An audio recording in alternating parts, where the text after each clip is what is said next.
Bueno, continuamos con nuestra serie en Segunda de Corintios. Vamos a leer Segunda de Corintios capítulo 7, versículos 2 al 16. Dice así: aceptadnos en vuestro corazón, a nadie hemos ofendido, a nadie hemos corrompido, de nadie hemos tomado ventaja. No hablo para condenaros, porque he dicho antes que estáis en nuestro corazón, para morir juntos y para vivir juntos. Mucha es mi confianza en vosotros, tengo mucho orgullo de vosotros, lleno estoy de consuelo y sobreabundo de gozo en toda nuestra aflicción. Pero aun cuando llegamos a Macedonia, nuestro cuerpo no tuvo ningún reposo, sino que nos vimos atribulados por todos lados, por fuera conflictos, por dentro temores. Pero Dios, que consuela a los deprimidos, nos consoló con la llegada de Tito. Y no solo con su llegada, sino también con el consuelo con el que fue consolado en vosotros, haciéndonos saber vuestro gran afecto, vuestro llanto, vuestro celo por mí, de manera que me regocijé aún más. Porque si bien os causé tristeza con mi carta, no me pesa. Aun cuando me pesó, pues veo que esa carta os causó tristeza, aunque solo por poco tiempo. Pero ahora me regocijo no de que fuisteis entristecidos, sino de que fuisteis entristecidos para arrepentimiento, porque fuisteis entristecidos conforme a la voluntad de Dios, para que no sufrierais pérdida alguna de nuestra parte. Porque la tristeza que es conforme a la voluntad de Dios produce un arrepentimiento que conduce a la salvación sin dejar pesar, pero la tristeza del mundo produce muerte. Porque mirad, ¿qué solicitud ha producido en vosotros esta tristeza piadosa? ¿Qué vindicación de vosotros mismos? ¿Qué indignación? ¿Qué temor? ¿Qué gran afecto? ¿Qué celo? ¿Qué castigo del mal? En todo habéis demostrado ser inocentes en el asunto. Así que, aunque os escribí, no fue por causa del que ofendió, ni por causa del ofendido, sino para que vuestra solicitud por nosotros se manifestara a vosotros delante de Dios. Por esta razón hemos sido consolados. Y parte de nuestro consuelo, mucho más nos regocijamos por el gozo de Tito, pues su espíritu ha sido confortado por todos vosotros. Porque si en algo me he jactado con él acerca de vosotros, no fui avergonzado, sino que así como os hemos dicho con toda verdad, así también nuestra jactancia ante Tito resultó ser la verdad. Y su amor hacia vosotros abunda aún más al acordarse de la obediencia de todos vosotros, y de cómo lo recibiste con temor y temblor. Me gozo de que en todo tengo confianza en vosotros. Señor, yo quiero darte gracias por tu palabra. Tú sabes en qué estado hemos venido cada uno de los que estamos aquí. Yo te pido, Señor, de manera especial, que me equipes y me permitas, Señor, comunicar tu mensaje con claridad, con frescura, con fidelidad, Señor. Y que a los que estamos aquí escuchando este mensaje, tú nos permitas tener oídos para escuchar tu voz el día de hoy. Señor, no permitas que salgamos de este lugar simplemente diciendo, ay, qué chévere, qué bueno el mensaje.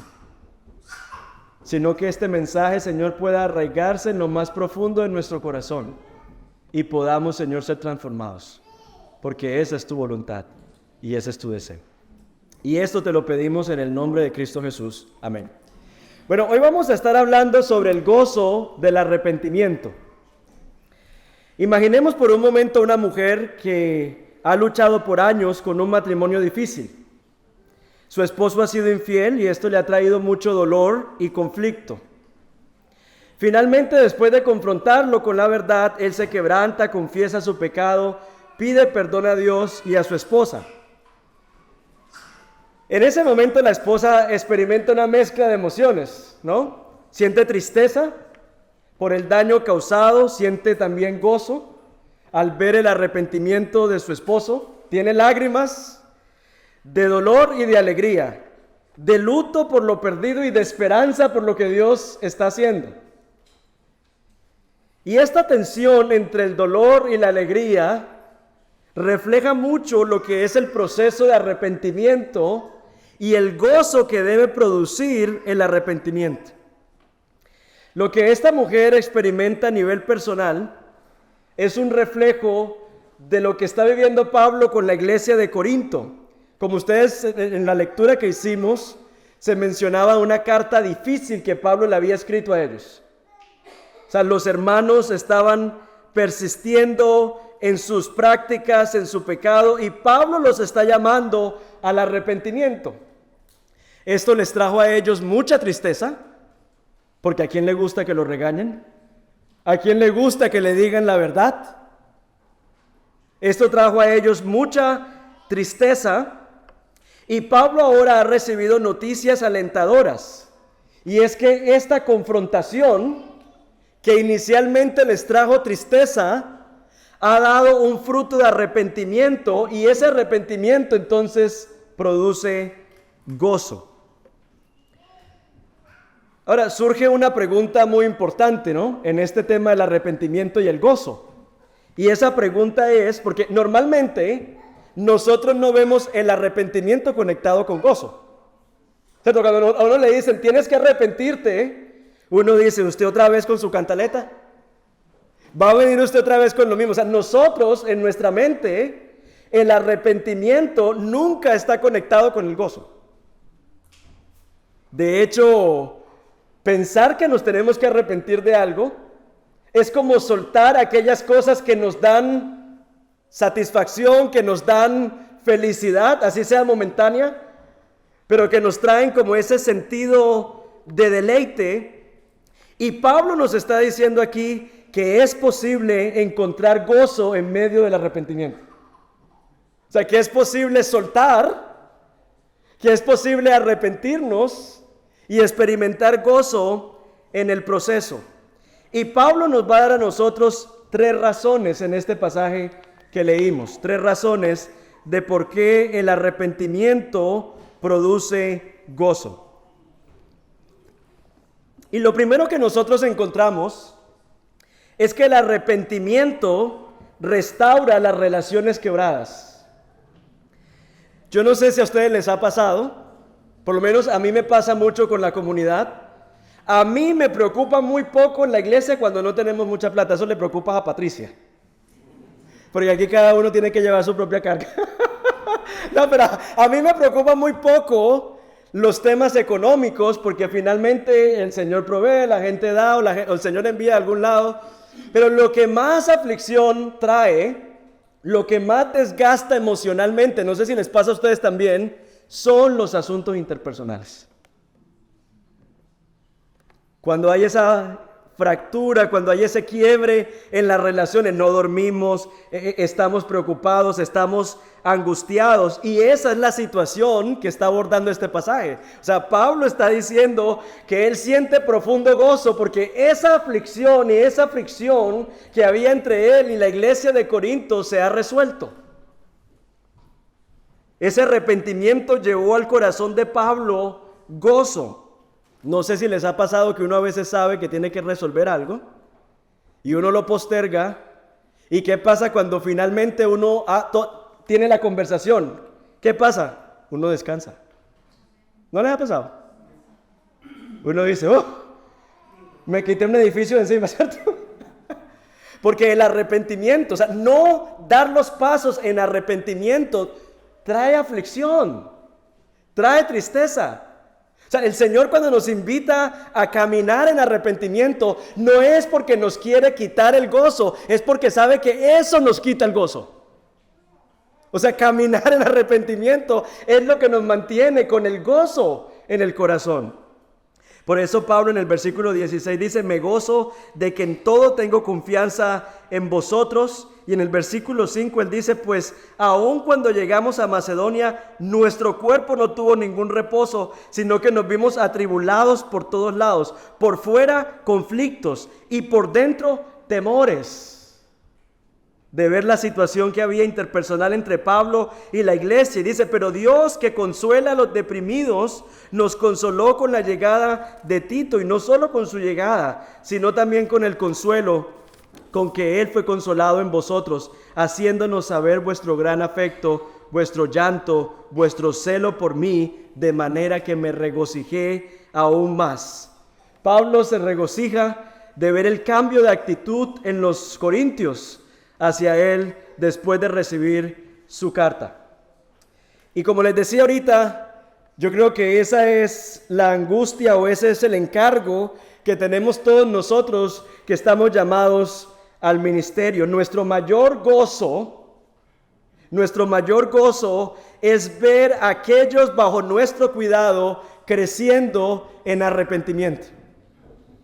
Ese es nuestro mayor gozo. Nuestro trabajo sería muy fácil si nuestro trabajo fuese adular. Y no estamos diciendo con eso que no hay espacio para reconocer el avance, que no hay espacio para reconocer los dones que Dios nos ha entregado, pero gran parte del ministerio implica decirle a la gente, reconcíliate con Dios. Y no solamente a la gente que está afuera, sino nosotros aquí adentro. O sea, parte del llamado que nosotros tenemos semana tras semana es decir aquí desde el púlpito, reconciliémonos con Dios. Por eso, como mencionaba ahorita, el pago nuestro no es ver que las finanzas estén rebosando, porque esto no es una empresa. Necesitamos dinero, pero ese no es el centro de lo que hacemos. Tampoco es que la alabanza suene perfectamente, porque esto no es Broadway. Ni que la iglesia esté a reventar, porque esto no es un evento. Nuestro mayor gozo es ver que cada uno de ustedes está dando pasos de obediencia y arrepentimiento. Por eso nosotros somos esos embajadores que estamos proclamando el mensaje, estamos mediando entre esa hostilidad continua de nuestro corazón hacia Dios. Porque todos los días no se dan cuenta que nos despertamos y hay una hostilidad, hay una resistencia a la voluntad de Dios, a los propósitos de Dios. Pablo en Gálatas dice que él anda con dolores de parto, una ilustración que él utiliza hasta ver a Cristo formado en los hermanos. ¿Cuál es la mayor preocupación de nosotros? Ver a Cristo formado en cada uno de ustedes. Pero Cristo no va a ser formado en nosotros sin arrepentimiento. Porque hay cosas que tenemos que soltar. Porque hay cosas que tenemos que dejar atrás. Para poder entonces caminar en la novedad de vida, la nueva vida que el Señor ha traído a nosotros. Pero miren ustedes lo siguiente que menciona el texto. El arrepentimiento, según Dios, produce salvación, mientras que la tristeza del mundo produce muerte. Y Pablo aquí hace un contraste entre dos tipos de tristeza. La tristeza según Dios y la tristeza según el mundo. La tristeza según Dios es esa tristeza que viene a nosotros cuando el Señor nos confronta, sea a través de su palabra principalmente, a través de situaciones. El Señor tiene sus formas de traer confrontación a nuestro corazón, y cuando el Señor a nosotros nos confronta, de nosotros viene un corazón quebrantado por haber ofendido a Dios, quien es santo y amoroso. Ojo a esas dos cosas. Dios que es santo y al mismo tiempo es supremamente amoroso con todos nosotros. Y cuando nosotros captamos que lo que estamos haciendo va en contra de ese Dios que es santo y amoroso, a uno le viene un profundo quebrantamiento y uno dice, no puede ser, yo no puedo vivir así, Señor. Increíble que yo esté comportándome de la manera en que lo estoy haciendo. Perdóname, Señor. Esa es la tristeza. No sé si la han experimentado en algún momento. ¿Sí la han experimentado en algún momento? Que es una tristeza según Dios. De ver lo que estás haciendo, de ver que Dios te ha dado tanto y que tú tomas por poco lo que Él te ha dado. Es una tristeza según Dios. Y es una tristeza que mira el daño que le hemos hecho a Dios, pero también mira el daño que le hemos hecho al prójimo. Esa es la tristeza según Dios. Y es una tristeza que busca la reconciliación. Es una tristeza que se enfoca en los demás. Un ejemplo de esta tristeza en las Escrituras la encontramos en el relato del hijo pródigo. Este es un hijo que después de malgastar toda su herencia, se encuentra en la profunda miseria, a punto de quitarle la comida a un par de cerdos, y en medio de su dolor vuelve en sí, recapacita y dice, pero ven acá, ¿yo por qué me vine de la casa en primer lugar? En la casa de mi padre la gente come mejor de lo que yo estoy a punto de comer aquí. Yo voy a regresar a mi casa, voy a reconocer mi pecado. Y efectivamente en su mente dice, yo he pecado contra el cielo, he pecado contra mi padre. Y decide regresar a casa. Para su sorpresa, no ha llegado todavía donde su papá. Y el padre es el que sale corriendo a recibirlo. Ahí está el gozo del arrepentimiento. ¿Cierto? Él ni siquiera ha llegado a la casa y el padre sale corriendo, hace una fiesta para celebrar y dice, este hijo mío estaba muerto y ha revivido, estaba perdido y ha sido hallado. ¿Por qué quiere Dios que vivamos en arrepentimiento? Para que estemos regresando continuamente a la casa del Padre, para que estemos regresando nuevamente a Él, porque no hay gozo ni plenitud fuera de Dios. Este arrepentimiento muestra un cambio de mente, de corazón, de dirección. Y Pablo dice algo en este pasaje que leímos, dice, es un arrepentimiento que no deja pesar. O sea, un arrepentimiento que deja pesar es ese que uno mira hacia atrás y uno queda como que, todo paso de obediencia y de arrepentimiento hacia Dios no deja pesar. O sea, es de esas cosas que vas a mirar hacia atrás en tu historia y no vas a decir, me arrepiento de haberme arrepentido. ¿Sí me explico? O sea, eso nunca nos va a dejar a nosotros ese sinsabor. Me arrepiento de haberme arrepentido esa vez que el Señor me dijo que volviera a Él. Nunca nos va a dejar en ese estado, porque el arrepentimiento que viene de Dios, que es según Dios, nos trae de regreso al Padre. Pero el pasaje contrasta la tristeza según Dios con la tristeza según el mundo. Porque es que en el mundo la gente también siente tristeza.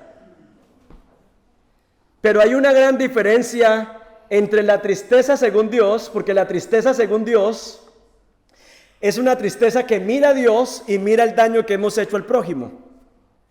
La tristeza según el mundo es una tristeza por lo que yo he perdido en la situación. O sea, la tristeza según Dios es arrepentimiento. La tristeza según el mundo es remordimiento. Miramos hacia atrás y nos da tristeza, pero de lo que hemos perdido. Déjenme darle una ilustración. Un hombre le ha sido infiel a su esposa, viene a la casa y le dice, es que extraño mucho tu comida. Es que extraño mucho tu comida. Es que extraño mucho a las niñas. Es que extraño mucho la cama, la casa. Mira, yo llego en la noche y me encuentro en un cuarto oscuro, solo. Extraño mucho a mi familia. Esa es tristeza según el mundo. Porque todo lo que te mencionó es lo que él ha perdido. O sea, él es la víctima en la imagen. ¿Sí se dan cuenta? Yo extraño la comida, yo extraño a las niñas, yo extraño la casa. Y hay lágrimas. O sea, el hombre está llorando. Pero esa es tristeza según el mundo porque está llorando por él, no por el daño que ha causado. La tristeza según Dios es, mija, yo no sé yo cómo fui de pendejo. Yo cómo fui de tonto, de bobo, una mujer tan hermosa como usted, tan fiel como usted. ¿Cómo le pude yo haber hecho? ¿Sí están viendo la diferencia? La tristeza según Dios nos lleva al arrepentimiento. La tristeza según el mundo nos victimiza a nosotros. Nos mantiene en la escena, pero como víctimas. Por eso nunca venimos al arrepentimiento.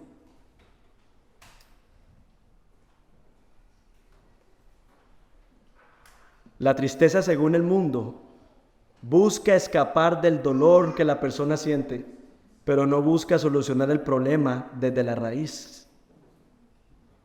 Ese es el tema que nosotros vemos, es la tristeza que vimos nosotros en Judas Iscariote. Dice en Mateo 27:3 que después de haber traicionado a Jesús, Judas devolvió las 30 piezas de plata a los principales y sacerdotes y a los ancianos diciendo: yo he pecado entregando sangre inocente. Pero ¿qué pasó con Judas? Judas no tomó esa tristeza para venir a Jesús, sino que Judas, hundido en sus propios sentimientos, hundido en su propia desesperación, se ahorcó. No, es que yo no puedo creer que yo haya llegado a este límite, que yo, no, es que no podemos tener un concepto tan alto de nosotros mismos porque nosotros somos pecadores. La tristeza nos debe llevar al arrepentimiento, la tristeza nos debe llevar a correr al Señor, no a descansar en nuestras propias fuerzas. Judas pecó y Judas solucionó el problema, se ahorcó. Pero ¿saben una cosa, hermanos? No solamente experimentamos esta tristeza cuando hemos pecado, como es el caso de Judas. ¿Sabe también cuando experimentamos tristeza según el mundo? Cuando no tenemos lo que queremos. Esa es la tristeza que vemos nosotros en la historia de Jonás. Dios decide perdonar a Nínive. Nínive fue la capital del imperio asirio que le causó mucho dolor a Israel. Y Dios decide tener misericordia con Nínive. Y Jonás no lo puede concebir. ¿Cómo es posible que tú vayas a perdonar a ese pueblo que nos ha hecho tanto daño? No, ese pueblo lo queremos, pero bajo nuestros pies. Quiero la gracia, pero para mí, para ellos no.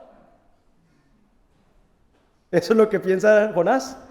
Y por eso cogió el barco en dirección equivocada, en dirección opuesta al destino que el Señor quería mandarlo. Sin embargo, el Señor extendió su misericordia. La gente de Nínive se arrepintió frente al mensaje. Y luego en Jonás 3:10 dice que Dios se arrepintió del mal que había dicho que les haría y no lo hizo.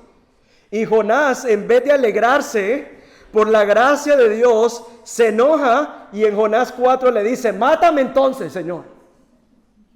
¿Y este mal qué? O sea, ¿qué le ha hecho Dios ahora? Claro, está enojado porque está viendo que Dios ha extendido su misericordia sobre aquellos que él quería ver destruidos. Y viene a nosotros una tristeza cuando no recibimos lo que queremos. Y esa normalmente es una tristeza egoísta. Es una tristeza que está girando, enfocada solo en nosotros. No en la gracia de Dios, ni en la gloria de Dios, ni en el amor al prójimo.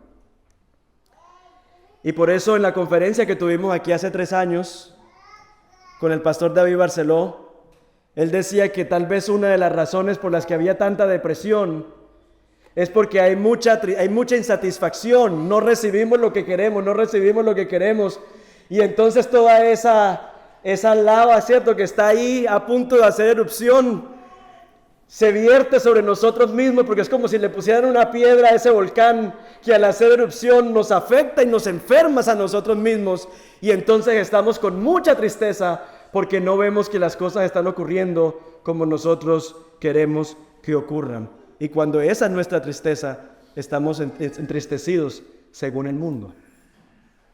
La tristeza del mundo. Y yo me he encontrado con un tercer escenario de la tristeza del mundo. O sea, una es cuando hemos pecado y en lugar de venir a Dios y decir yo soy pecador, nos justificamos.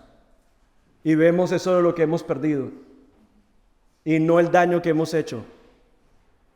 Otra manera es cuando estamos tristes porque hay cosas que queremos y a Dios no le da la gana de dármelas. Entonces estoy triste y enojado. Esa es una tristeza según el mundo. Porque aquí leímos que la voluntad de Dios siempre es buena, es agradable, ¿cierto? Es perfecta la voluntad de Dios. Pero la voluntad de nosotros siempre está manchada por el pecado y el egoísmo y el ensimismamiento. Entonces esa no es una tristeza según Dios. Pero un tercer escenario de la tristeza es cuando experimentamos el dolor en el mundo. O sea, es una tristeza común frente a las dificultades. A usted se le muere un familiar y ¿usted qué siente? Tristeza. Hay dificultades y ¿qué experimenta usted? Tristeza. O sea, hay tristeza en el alma por las cosas que ocurren. Y muchas veces no que nos ocurren directamente a nosotros, sino a las personas que amamos. Muchas veces ver el dolor y el sufrimiento en las personas a nuestro alrededor también nos genera a nosotros tristeza. Jesús, por ejemplo, lloró cuando fue la muerte de Lázaro. Al ver la tristeza que embargaba el alma de sus hermanas, Jesús lloró. Pero hermanos, presten atención a esto. El asunto es que no hay pecado en que yo sienta tristeza al sentirme avasallado por las realidades del mundo en el que vivimos. Pero yo sí soy responsable de cómo manejo el dolor.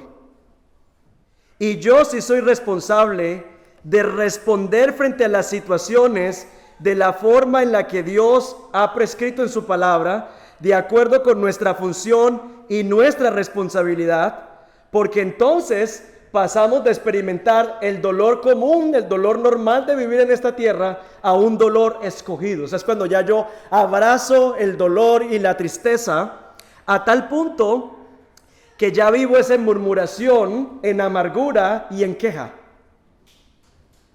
O sea, pasamos de una tristeza normal, de una tristeza entendible por las situaciones del mundo en el que vivimos, a un manejo de la tristeza inapropiado, en el que ya yo entonces entro en otro tipo de situaciones, y entonces, por ejemplo, la Biblia dice, haz todo sin murmuraciones y sin queja, pero como he escogido el dolor, entonces me vivo quejando, y en eso ya sí estamos pecando.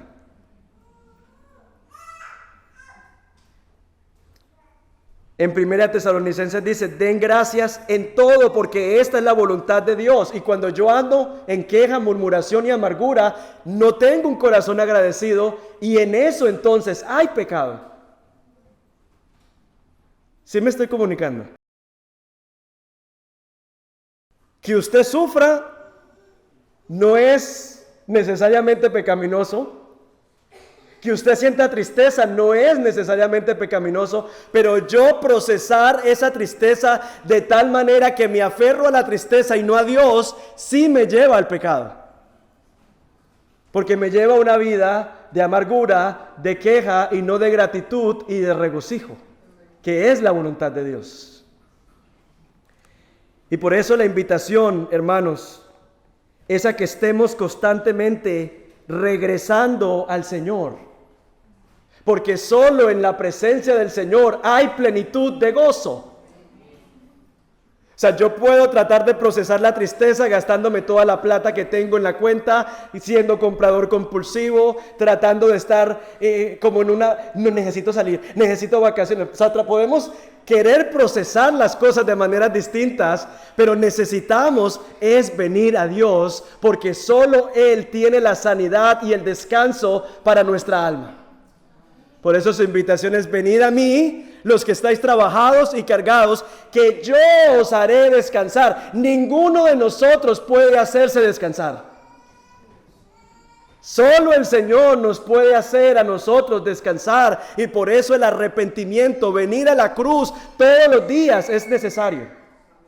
Ustedes ahorita se preguntarán, ¿y por qué tanta sangre en esas canciones?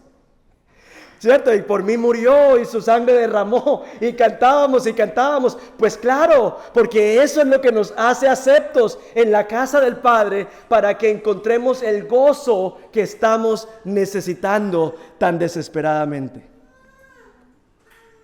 Por eso les pregunto hoy, ¿cómo está tu tristeza? Si es que estás triste, ¿cómo está tu tristeza? ¿Te está llevando a los pies de Cristo en arrepentimiento? ¿O te está hundiendo en amargura, muerte espiritual y victimización?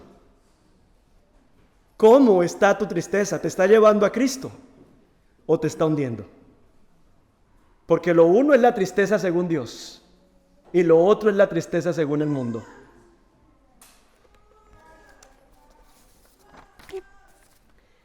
Y por último, vemos que el arrepentimiento produce urgencia para hacer lo correcto. Pablo dice que se regocija de ver que la tristeza de ellos los ha llevado a obrar con solicitud para enmendar el mal, defensa de lo correcto, indignación contra el pecado y un temor reverente a Dios, un ardiente afecto por Pablo y los hermanos y un celo por la santidad de Dios. El arrepentimiento verdadero, no el arrepentimiento de que extraño mucho tus frijoles y tus lentejas, no, el arrepentimiento verdadero, el arrepentimiento que siente en su corazón, yo le he fallado a Dios, el arrepentimiento verdadero, siempre va a ir acompañado de frutos, de acciones concretas que buscan reparar el daño causado. Estas acciones concretas no buscan intentar ganar el perdón de Dios, sino que son una expresión de gratitud por el perdón inmerecido que ya hemos recibido en Cristo. Y un ejemplo de esa reacción es la que vemos nosotros en Zaqueo. Zaqueo, como lo dice su nombre, saqueaba al pueblo con los impuestos. Trabajaba para el gobierno, y no hacía sino sacarle a la gente tax. Ya se imaginarán cómo lo quería el pueblo. Y el Señor decide ir a la casa de este despreciable cobrador de impuestos. Y cuando Zaqueo recibe la visita de Jesús, cuando Zaqueo experimenta el amor de Dios, que lo único que ha recibido es desprecio, rechazo, odio y miradas terribles, porque es cierto, no solamente tenemos que hablar sino mirar. Cuando Zaqueo experimenta que Dios, en lugar de aplastarlo, lo va y lo visita en su casa, ese acto de gracia toca el corazón de Zaqueo y Zaqueo dice, mire, a todo el que yo le he hecho daño, a todo el que le he quitado más de la cuenta, le devolveré.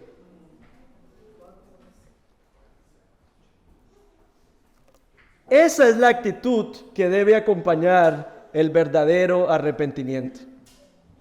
El verdadero arrepentimiento tiene una urgencia por hacer lo correcto, tiene una urgencia por lo que está en sus manos, reparar lo que está dañado. Y por eso cuando Jesús ve lo que dice Zaqueo, Jesús dice, hoy ha llegado la salvación a esta casa. Básicamente, el arrepentimiento es como un músculo, que en la medida en que más cultivamos una vida de arrepentimiento, como el que va al gimnasio, entonces vive con esa cultura del arrepentimiento instaurada en su vida. Y cuando eso ocurre, entonces nosotros estamos más prestos a una vida de obediencia para decirle a Dios sí en el futuro.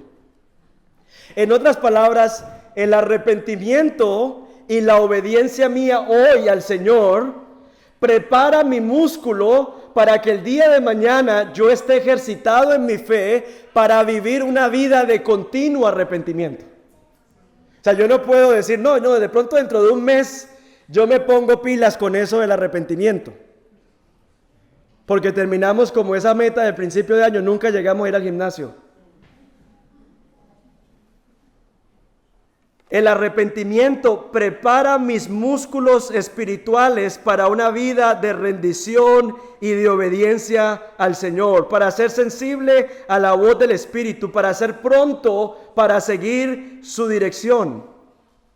Por eso alguien dijo, la santidad que Dios quiere para ti mañana comienza con el arrepentimiento que te pide hoy. Tú no vas a vivir en santidad para el Señor en 15 días. Si no comenzamos con los pasos de obediencia que Él nos está pidiendo que demos hoy. Por eso el arrepentimiento, hermanos, no es un evento allá. Cuando yo comencé a seguir al Señor, ahí sí yo me arrepentí de todos mis pecados ese día. ¿Y de ahí para adelante qué? Es un estilo de vida del creyente, el arrepentimiento. Y tanto se demuestra que no es un estilo de vida, que cuando nosotros a veces estamos orando, ¿cómo oramos? Le decimos al Señor, Señor, perdona nuestros pecados, amén. Pero no detallamos. O sea, en general, perdona nuestros pecados. ¿Y cuáles? O sea, no vemos la oración como ese momento en la presencia de Dios para que el Señor saque a flote aún los pecados que me son ocultos a mí y para que el Señor le haga una radiografía a mi corazón y yo pueda delante del Señor, mira Señor, no había pensado en esto y ofendí en esto, Señor, perdóname. Pero estamos tan convencidos de que somos mejores de lo que somos, que simplemente, no, yo hoy como que dos cositas hice apenas hoy. Por eso, Señor, perdóname por mis pecados. Amén.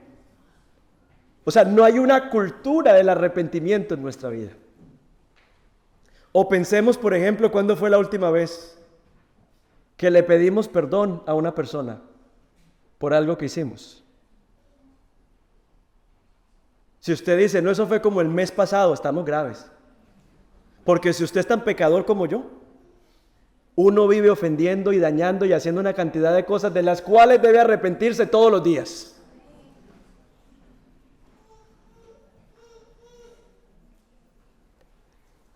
Por eso Martín Lutero dice, cuando nuestro Señor y Maestro Jesucristo dijo arrepentíos, quiso que toda la vida de los creyentes fuera de arrepentimiento.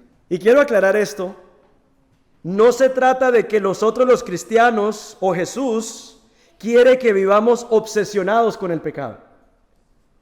Porque de pronto usted dice, ay, no, es que si ve, es pecado, pecado, pecado, pecado, pecado. No. O sea, y ese es el cristianismo. No es que el Señor quiera que vivamos obsesionados con el pecado. El Señor quiere que vivamos en constante retorno a Él, para Él quitar las cargas de nosotros que nos están evitando, que no nos permiten disfrutar de la plenitud de vida que Él nos quiere dar.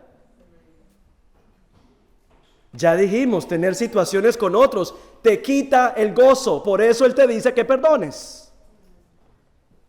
Vivir ensimismado te hace vivir con frustraciones, no vives para la gloria de Dios y por eso vives con tristeza. O sea, si viste todas las cosas que hemos mencionado, todas las cosas que Dios nos está pidiendo es para que vivamos una vida en plenitud, no para dañarnos la vida. Una visión completamente distinta de lo que es el cristianismo. Es que Él ha venido para que tengamos vida y la tengamos en abundancia. Todo lo que el Señor nos dice que no, es porque Él que nos hizo sabe que nos va a llevar a la perdición, que nos va a terminar afectando a nosotros mismos. Es porque nos ama.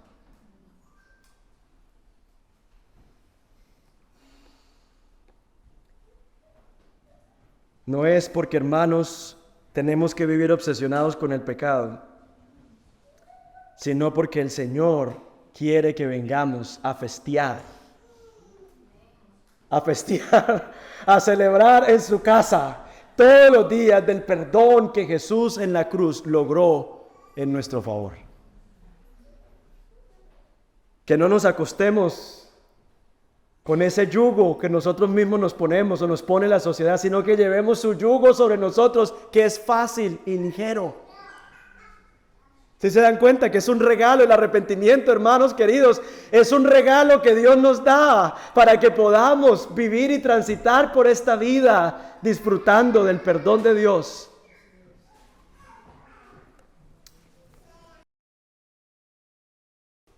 Y concluyo, hermanos, con esto.